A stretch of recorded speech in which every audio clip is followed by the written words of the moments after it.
కొంతమంది మహా మేధావులు అని తమకి తాము అంటే స్వయం ప్రకటిత మేధావులు లేదంటే దేశ వ్యతిరేక భావజాలంతో ఉంటే అది మేధావిత్వం కింద భావించేటటువంటి చైనా ఉచ్చ తాగే కుక్కలు లేదంటే పాకిస్తాన్ పెంట తినేటటువంటి రాక్షసులు వీళ్ళు జర్నలిస్టుల ముసుగులో ఉండే నీచాతి నీచులు కలిపి రాసినటువంటి ఒక పోస్ట్ యుఎస్ కాంగ్రెస్కి సమర్పించిన US China economic and security review commission వార్షిక నివేదికలో 4 రోజుల ఘర్షణలో పాకిస్తాన్ భారత్ మీద సాధించిన సైనిక విజయాన్ని ప్రస్తావించిందట. అమెరికా అబద్ధం ఆడుతుంది అనే ధైర్యం మన 56 ఇంచులకు ఉందా?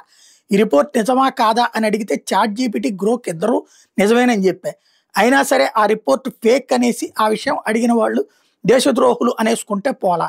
వీళ్ళు దేశద్రోహులు కాకపోతే ఇంకేంటి? అన్నం తింటున్నారా అశుద్ధం తింటున్నారా? పెంట కుప్పల్లో దొరలాల్సిన వాళ్ళు జర్నలిస్టుల ముసుగులో బహిరంగంగా తిరుగుతుంటే నిస్సిగ్గుగా తిరుగుతుంటే నీచాతి నీచులుగా తయారవుతుంటే వీళ్ళ నోట్లో ఉయ్యాలా వీళ్ళ మొహం మీద ఉయ్యాలా? భారతదేశం మీద పాకిస్తాన్ గెలిస్తే అసలు పాకిస్తాన్ ఆగుతుందా? మనందరం ఉంటామా? ఇప్పుడు రష్యా ఉక్రెయిన్లోని కొన్ని పార్టీలను ఆక్రమించుకుంది, అది ఇంతవరకు పీక్కోలేకపోయింది. అది యుద్ధం, అది విజయం అంటే. లేదా హమాస్ ప్లేస్లో గాజాని ఆక్రమించుకుంది, అది యుద్ధం అంటే విజయం అంటే పరాజయం అంటే. బంగ్లాదేశ్ని ఓడ పీకి మనం పీకిచ్చొచ్చాం, అది యుద్ధం అంటే విజయం అంటే.